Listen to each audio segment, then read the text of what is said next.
A squiggly story.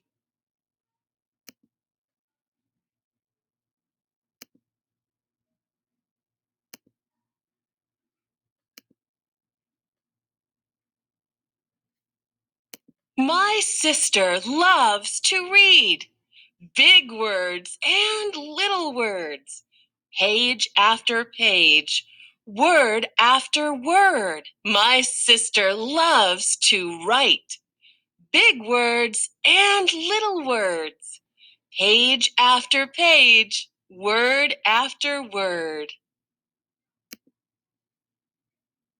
Sometimes I pretend I can write too. Big letters and little letters, swirl after swirl, squiggle after squiggle. What are you doing?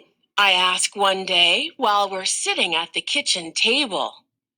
I'm writing a story. I wish I could write a story. You can. It's easy. How? I know my letters, but I don't know many words. Write what you know. Every story starts with a single word, and every word starts with a single letter. Why don't you start there with a letter?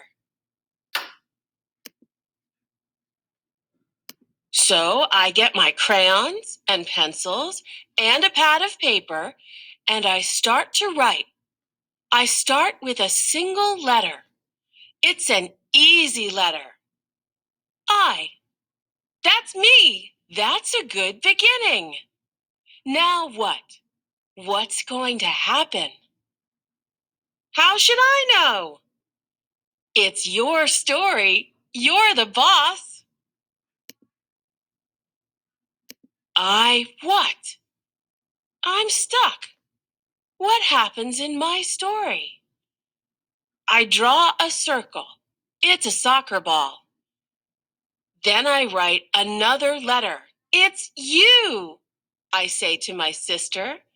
I'm playing soccer with you. Great! Where are we playing soccer? Maybe we're playing on the beach, I suggest. We've never played soccer on the beach.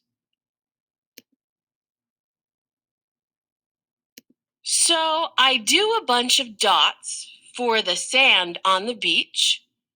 Then I make a bunch of V's, big V's and little V's. Wave after wave in the ocean. Now what? What do you mean?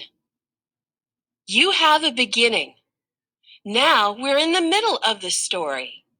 Something else has to happen so we can get to the end.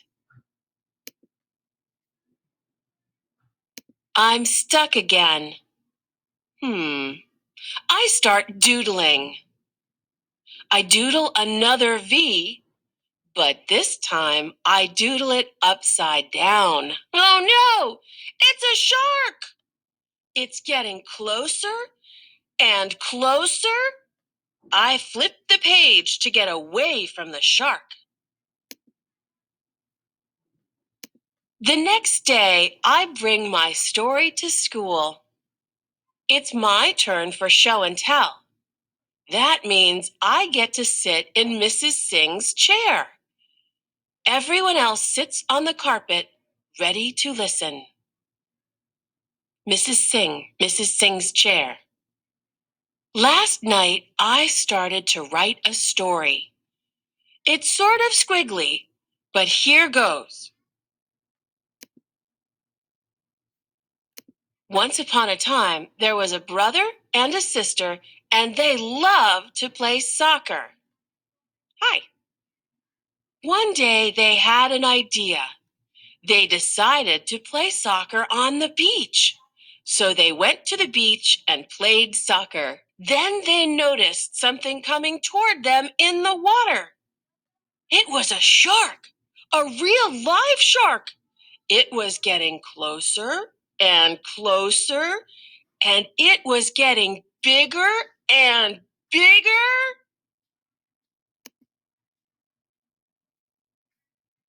And that's as far as I got. That's wonderful, says Mrs. Singh. What happens next? What about the shark? What about the brother and the sister? I don't know. I'm stuck.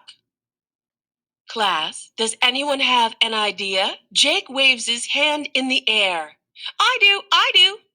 Maybe one of them kicks the ball and it hits the shark in the head. Ow.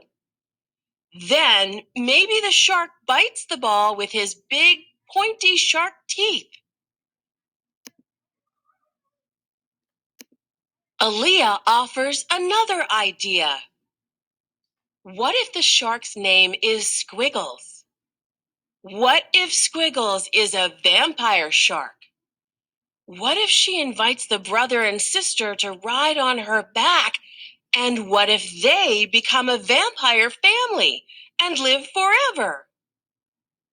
Vampires can't swim. Everyone knows that. Of course they can swim. Vampires can do anything, but it's my story. And I don't want vampires in my story. Aw, man. If I was writing a story, I'd have lots of vampires. Then you should write one. But I like yours. That night after dinner, I sit down beside my sister. Her face is buried in a book. I've been thinking about my story all day, and I still don't know how to end it. Remember, you're the author, she says, without looking up. You can do whatever you want. So I get my pencil, and I start with a bunch of stars. Then I add a few exclamation marks.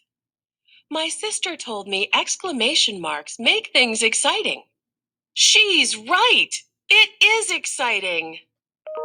I add a couple of slanty lines. What's going on? Asks my sister, looking up from her book. It's nighttime. The stars are out. The shark has gone away, and we decide to take a walk on the beach. That's when we discover this giant rocket ship. That sounds cool. Then what happens? We hear a voice. It's counting down. 10, 9, 8, 7, 6, 5, 4, 3, 2, 1. Blast off! Not yet, I say, adding one more squiggle.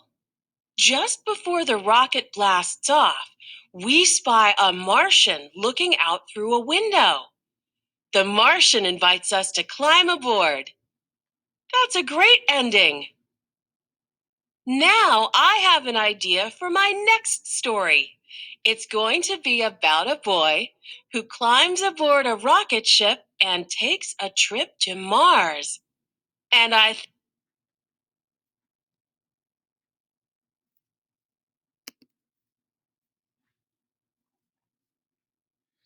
And now I think I know just how to begin. The end.